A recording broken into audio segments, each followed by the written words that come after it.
Бисмилля. Вассалату вассаламу аля расулилля. Аламдардын жаратуучусу, ырыскы берүүчүсү жана көзөмөлдөөчүсү Аллах Таалага чексиз мактоолор. Анын акыйкат пайгамбары Мухаммад Мустафа саллаллаху алейхи вассаламга Аллахтын салават саламдарын айткандан кийин барыңыздар менен ислам дининин саламдашуусу менен саламдашамын. Ассаламу алейкум ва рахматуллахи ва баракату. Аллах Таала Куранда ыйман келтирген мусулмандарга бизге кайрылып айтат: "Я айюхаллазина аману ла та'кулур риба ад'афан муда'афа ваттакуллаха ла'аллакум туфлихун." О ыйман келтиргендер, үстүнө эселеп кошуп сүткорлук менен акча таап жебегиле. Аллахтан корккула, балким ийгиликке жетерсиңер. Ал-Имран сүрөсү 130-аят. Аллах Таала башка бир аятта: "Я айюхаллазина аману аттакуллаха ва зару ма бакия минар риба ин кунтум муъминин. Фа ин лам таф'алу фa'зану бихарбин миналлахи ва расулих." Эй ыйман келтиргендер, эгерде чында ыйман келтирген болсоңор, анда сүткорлуктан тапкан акчаңарды таштап, Аллахтын азабынан сактангыла. Эгерде андай кылбасаңар, анда Аллах жана анын элчиси силерге каршы согуш жарыялоосун билип койгула. Бакара сүрөсү 278-279-аят. Аллах Таала тыйган арам иштердин арасынан адамдарга эң зыяндуусу бул сүткорлук. Азыркы күндө эл арасында бул күнөө иш кеңири тарады. Мына ушундай адамдардын жашоо турмушуна зыян болгон нерселердин көбөйгөндүгү өтө чоң көйгөйлөрдүн бири.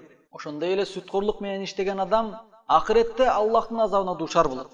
Сүткорлук менен акча таап иштөөнүн канчалык оор күнөө экендигин жана адамдардын үй бүлөлүк турмушуна зыяндуу экендигин айтып эскертүү ар бир мусулмандын милдети. Канчалаган үй бүлөлөр ушул сүткорлуктун айынан башы карыздан чыкпай, күнүмдүк турмушу уруш талаш менен өтүүдө. Дагы канчалаган адамдар үстөгү менен алган карызын төлөй албай, үйлөрүн сатып көчөдө калып жатышат. Үй бүлөлөр ажырашып, балдар тирүү эле жетим калышууда. Эгерде адамдарды мындай арам сүткорлуктун баттагынан тыйып кала албасак, анда эртең ар бир биздин үй бүлөбүз сүткорлук менен жашап калышы толук ыктымал. Сүткорлуктун кесепети жана зыяны биздин балдарыбызга түздөн түз тиет. Жакшылап айланабызды карап көрөлүчү. Сүткорлуктун айынан адамдардын арасында сылык мамиле, бири-бирине жардам берүү, карыз берип туруу, өзүнө жакшы көргөн нерселерди өзгөлөргө жакшы көрүү, берешендик жана боорукердик сыяктуу жакшы сыпаттар жоголуп барат. Сүткорлуктун түрү көбөйүп, адамдар кайсынысы сүткорлук, кайсынысы сүткорлук эмес экендигин толук ажыратып биле албай калды. Акча тапсам эле болду деп түркүн түрлүү иштерге баш уруп, адал арамына карабай иштеп калышты. Банктардан алган кредиттерди төлөй албай, үй бүлөдө ата бала менен, аял эр менен урушуп, каяша айтышып жатат. Муктаж болгондорго жардам катары үстөксүз карыз бербей, карыз сураган адамдарга пайызга гана акча берип калды. Мына ошентип эл арасында акча үчүн жүткөнгөндөр башкалардын да адамгерчилик сапатын жоготту. Сүткорлук менен электенүү азыркы күндө адамдардын айыкпас оорусу болуп калды десем да жаңылбасам керек. Элибиздин мындай кооптоп алган малынышына эмнелер түрткү болду? Албетте, атың өчкүр сүткорлук башкы себеп болуп жатат. Сүткорлук адамды адамгерчиликтен айбандык сыпатка айлантат. Сүткорлуктун айынан карыздар моюнга илинип, канчалаган боордошторубуз чет өлкөлөрдө ден соолугун берип, кара жумуштарда иштеп жүрүшөт. Эми ушул жерде маселе. Сүткорлук дегендин мааниси эмне? Сүткорлуктун сөздүк мааниси өнүм акча, көбөйтүп алуу жана насыяда артыкча алуу дегенди түшүндүрөт. Ал эми сүткорлуктун толук аныктамасы бир түрдүү товарды же акчаны алмаштырып жатканда бирөөсүн экинчисинен ашыкчараак кылып эсептеп же өлчөп алуу. Мына ушул сүткорлук болот.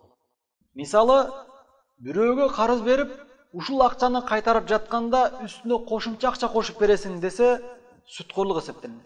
Ушул карыздын алынган үстөгү акча арам болуп эсептелет. Азыркы күндө көпчүлүк адамдар сүткорлуктун ушул түрүн аткарып, Аллахка күнөөкөр болуп жүрүшөт. Банктардан кредит алышып, ага үстөк акча кайтарып бериш. Аллахка каршы согуш жарыялап, арам иштерди аткарып жүрүшөт. Сүткорлукка экинчи мисал, бир челек будайды карызга берип, күзүндө 2 челек же 1,5 челек бересиң деп шарт коюп берсе, мына ушул да сүткорлук болот. Сүткорлуктан тапкан акча арам. Ал арам менен азыктанган дене жамандыкты гана каалап калат.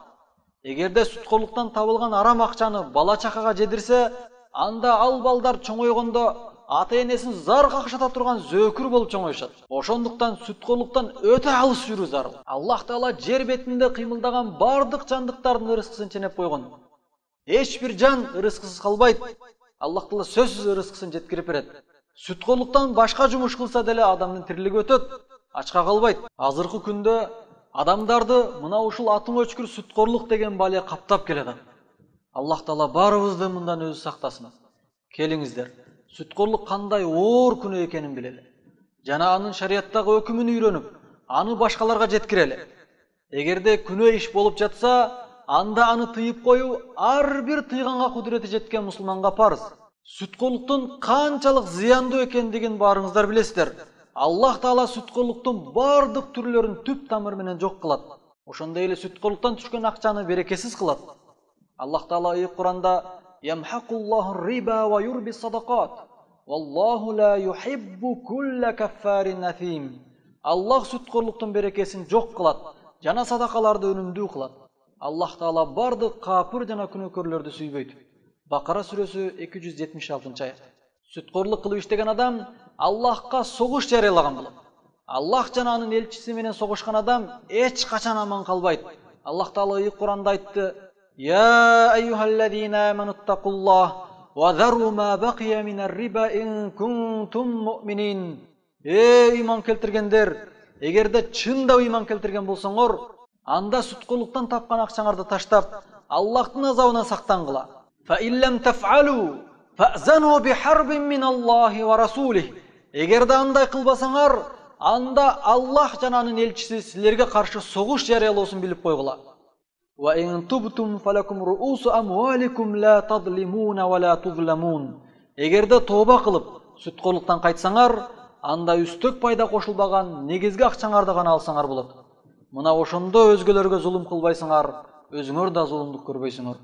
Бакара сүрөсү 278-279 аят. О Аллах, баарыбызды мына ошондой күнөө иштерден өзүң сактагын. Сүткөрлүктүн балесин өзүң куткаргын. Аллах Таала баарыбыздын үй-бүлөбүзгө тынчылык жана береке берсин. Баарыбызды каптап калган атың өчкүр сүткөрлүктөн Аллах Таала өзү сактасын.